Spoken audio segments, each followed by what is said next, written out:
You are listening to Furious HOA Karens. Helen Turner was already shouting before I finished pouring feed into the bucket. You need to remove those hives today or the board will fine you $500 per day. I looked up and saw her leaning over my fence, phone camera aimed straight at my beehive boxes, her sunset orange blazer bright against the morning sky. I work in operations, and I moved to Vista Verde in Denver for a safer street close to my job. But this community treats nature like a nuisance. The Vista Verde Owners Association had just taped a violation notice to my fence claiming my beehives were a safety hazard, and if I did not act fast, they could slap a lien on my property and destroy my credit. Helen was the HOA board president, and she loved to say read the standards every time someone questioned her. She turned her flashlight beam on me like a spotlight, even though it was 8 in the morning and sunny. I held up the feed bucket and said, "Helen, I have a city permit for these hives, and the code allows them." She cut me off. "You have no proof." I felt my jaw tighten. That line was going to haunt her. The hens clucked behind me, scratching in the dirt near their coop. I had 6 birds and 3 hive boxes, all legal under Denver Municipal Code, but Helen did not care. She waved her phone and said the board received multiple complaints about stinging insects endangering children. I asked her which children, because the nearest house with kids was 4 doors down and those parents had never said a word to me. She ignored the question and tapped her clipboard. The covenants prohibit livestock, and bees are livestock. Read the standards. I told her bees are not livestock under state or city definitions, and I could prove it. She smiled, thin and cold, and said she would see me at the formal hearing. Then she turned and walked away, her flashlight still gripped in one hand like she was hunting for code violations in broad daylight. I went inside and pulled up the violation notice on my phone. It was a single page, printed on HOA letterhead, with my address and a paragraph claiming I was keeping prohibited livestock in violation of Section 4.12 of the covenants. At the bottom, the notice was copied to the HOA attorney, a tactic Helen used to intimidate anyone who pushed back. The hearing was scheduled for tomorrow at 6 in the evening, which meant I had less than 36 hours to build my case. I grabbed my laptop and started searching Denver Municipal Code for beekeeping rules. Within 20 minutes, I found exactly what I needed. The city explicitly allowed up to 2 hives per residential lot as of 2012, and my permit was issued 3 months ago with no restrictions. I screenshotted the code section and saved it to a folder. My neighbor Luis stopped by that afternoon. He is a retired teacher who grows tomatoes and peppers in raised beds, and he had been dealing with HOA complaints about his garden shed for months. He told me Helen was using selective enforcement to push out anyone who did not fit her idea of a perfect lawn suburb. Luis said he would testify at the hearing if I needed a witness, and he handed me a copy of an email chain where Helen had admitted the board sometimes skips formal votes and just enforces rules based on complaints. I thanked him and added the email to my evidence folder. He looked at the beehives through my kitchen window and said, "You know someone on the board is allergic, right?" I frowned. He nodded. "Helen's husband. She has been telling people your bees put him at risk even though he lives 3 streets over and has never been near your yard." I realized she was weaponizing a personal issue to justify the violation. That night I sat down and built a binder. I printed the city code excerpts, my permit confirmation, the email from Luis, and a timeline showing I had asked the HOA for guidance before installing the hives and received no response. I tabbed each section by date so I could flip to any document in seconds. I also printed a copy of the covenant section Helen cited and highlighted the word livestock, then attached a state agriculture department definition showing bees did not qualify. By midnight, I had 40 pages organized and ready. I set the binder on my kitchen counter and tried to sleep, but my mind kept running through what Helen might say and how I would respond. The inspection she kept threatening was scheduled for tomorrow, and I had no idea if she planned to bring a city inspector or just show up with her flashlight and her phone again. The next morning I got a call from the management company. A woman named Sandra said the board had requested an emergency compliance review and she needed to inspect my property at 2 in the afternoon. I asked if she had the authority to order removal of the hives. She hesitated, then said she could only document and report to the board. I told her I would be there and I had documentation showing full compliance with city code. She said that was fine and hung up.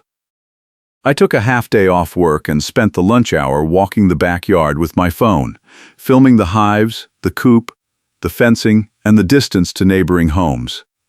I wanted a visual record in case Helen or anyone else tried to claim the setup was different from what I described. Sandra arrived exactly at 2. She was professional, mid-50s, carrying a tablet and a tape measure.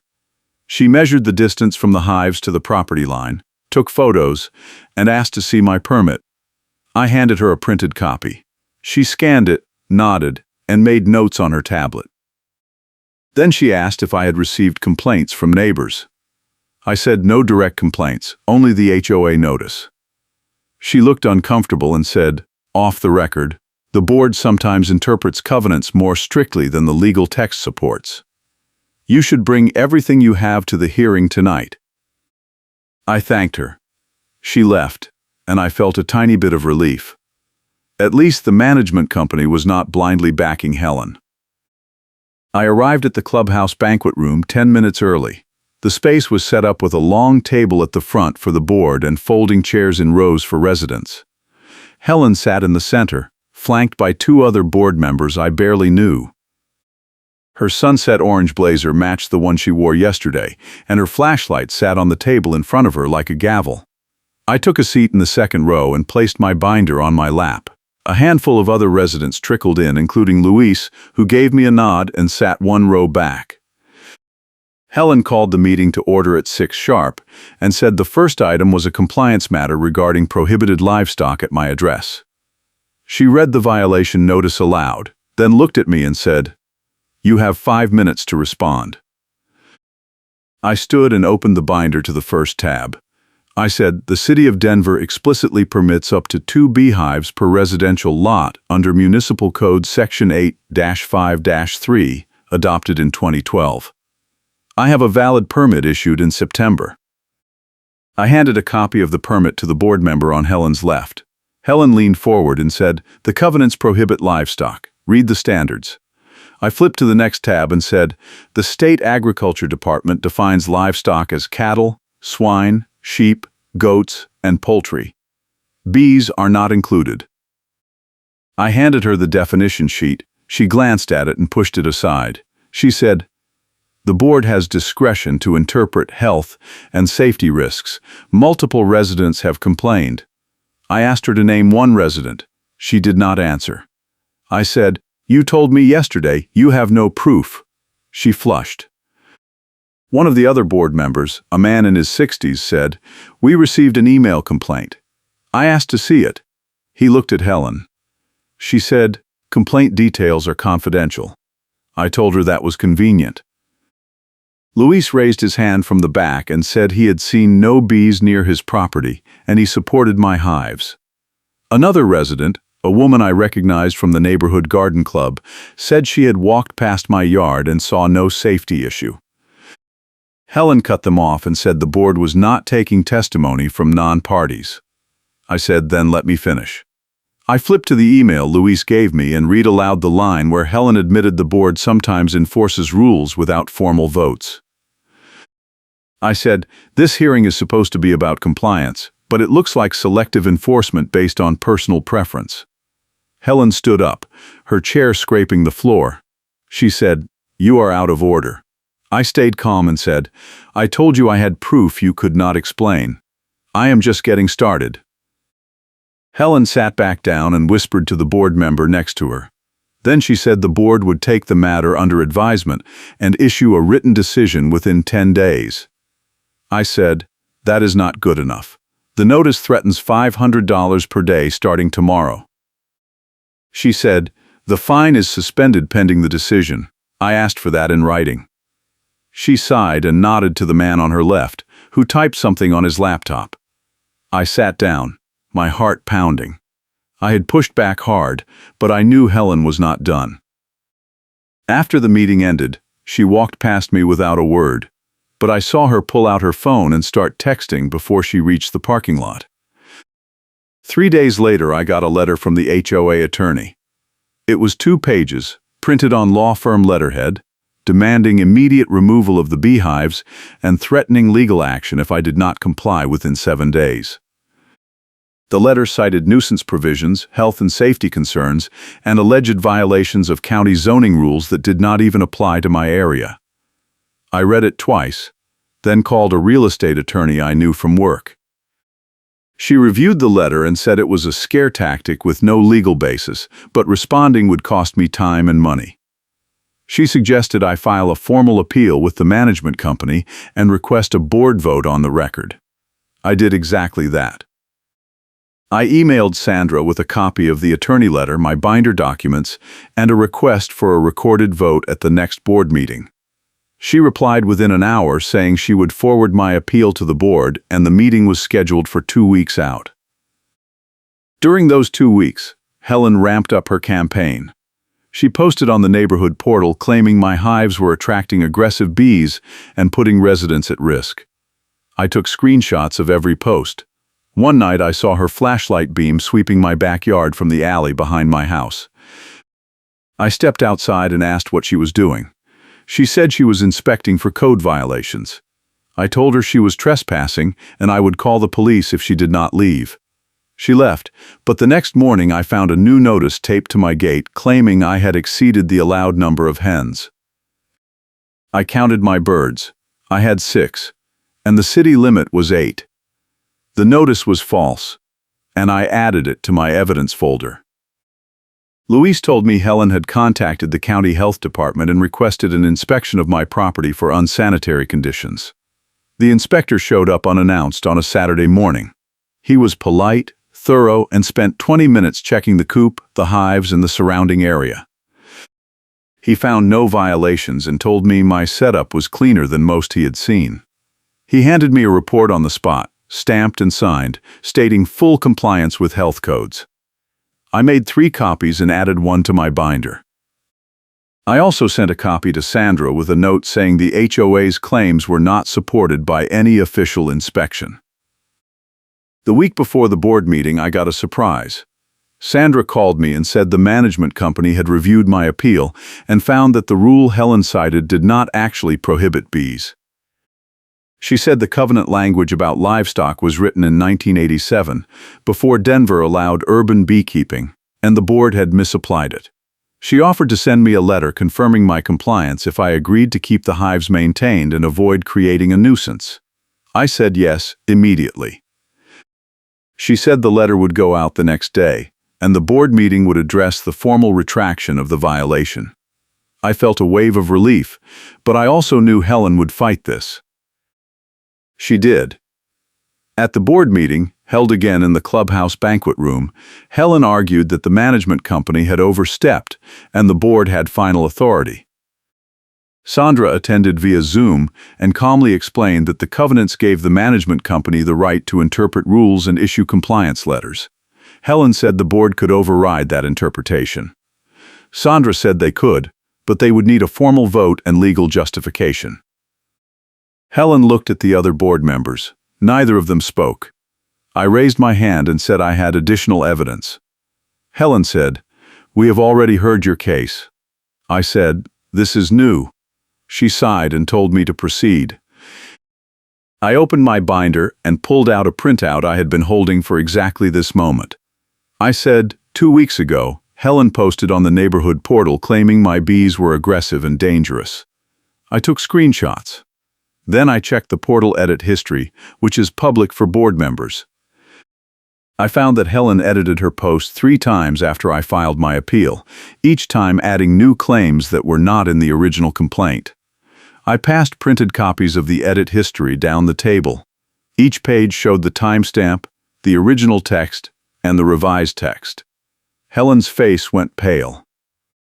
One of the board members said, "Is this true?" Helen said, "The portal allows edits for clarity." I said, "It also shows intent. You changed your story after you realized the original complaint would not hold up. The same board member looked at Sandra on the screen and said, "Does this affect the management company's decision?" Sandra said, "It confirms selective enforcement and lack of good faith. The retraction stands." Helen stood up and said the meeting was over. The other board members did not move. One of them said, "We need to vote on this." Helen said, "There is nothing to vote on." The man said, "Yes, there is. I move to accept the management company's retraction and close this case." The other board member seconded. Helen looked trapped. She said, "Fine. All in favor?" Both board members raised their hands. Helen did not. The motion passed 2-1. Sandra said she would send the retraction letter in writing by end of business the next day. Helen grabbed her flashlight and walked out of the room without another word. I stayed in my seat, letting the adrenaline drain. Luis clapped me on the shoulder as he walked past. The garden club woman gave me a thumbs up. I closed my binder and left. The retraction letter arrived in my email the next afternoon. It was signed by Sandra and copied to the entire board. It stated that the violation notice issued on my property was based on a misapplication of the covenants, that my beehives were fully compliant with city code and HOA rules, and that no further action would be taken. It also noted that the board had voted to accept the retraction. I printed 3 copies and filed one in my binder. I sent another to my attorney friend as a thank you. The third I pinned to my fridge. Helen resigned from the board 3 weeks later. I heard about it through Luis, who heard it from another neighbor. Apparently, the other board members were tired of her using the HOA as a personal enforcement tool, and the portal edit history incident gave them the excuse they needed to push her out. The new board president was a retired engineer who believed in following the actual text of the rules instead of making up interpretations. He sent an email to the neighborhood saying the board would focus on transparency and consistent enforcement. I felt cautiously optimistic. My hives thrived. The bees pollinated Luis's garden and half the yards on my street. I started getting compliments from neighbors who had never said a word to me before. One couple asked if I would help them start their own hive. I said yes and walked them through the permit process. The chickens kept laying, and I had more eggs than I could use, so I started giving them to Luis and a few other neighbors. The flashlight harassment stopped. The violation notices stopped. I finally felt like I could breathe in my own backyard. If you are dealing with an HOA nightmare, you are not alone. Hit like and subscribe for more stories. I kept the binder on a shelf in my home office, just in case. I also kept the screenshots of Helen's portal edits and the email chain Luis gave me. I did not think I would need them again, but I learned that documentation is everything when you are up against someone who believes rules are whatever they say they are. A few months later, the new board passed a formal policy requiring all violation notices to include specific code citations and evidence. It was a small victory, but it mattered. It meant the next person who got targeted would have a clearer path to fight back. I ran into Helen once more, about 6 months after the retraction. I was at the grocery store, pushing a cart through the produce section, and I saw her near the apples. She saw me too. For a second I thought she might say something, but she just turned and walked toward the checkout. I felt nothing. No anger, no satisfaction, just relief that the whole mess was behind me. I finished my shopping and went home. The bees were buzzing in the late afternoon sun, the hens were scratching in the dirt, and everything was exactly the way it should be. The biggest lesson I learned was that HOAs count on you giving up. They count on you being too tired, too scared, or too broke to fight back. Helen thought she could wear me down with notices and attorney letters and late-night flashlight inspections. She thought I would just pull out the hives and move on. But I had the city code, I had the permit, I had witnesses, and I had proof she was changing her story to fit her agenda. When I laid all of that out in front of the board and the management company, there was nothing left for her to stand on. The portal edit history was the final piece. It showed exactly what she was doing, and it made it impossible for anyone to pretend this was about safety or rules. It was about control, and she lost it. I still live in Vista Verde. I still keep bees and chickens. I still see Luis in his garden most weekends, and we trade eggs for tomatoes. The new board is not perfect, but it is better. They follow the process, they cite the actual rules, and they do not weaponize violations to settle personal grudges. I know that could change if the wrong person gets elected again, but for now, it works. And if it stops working, I have a binder full of evidence and a very clear understanding of how to fight back.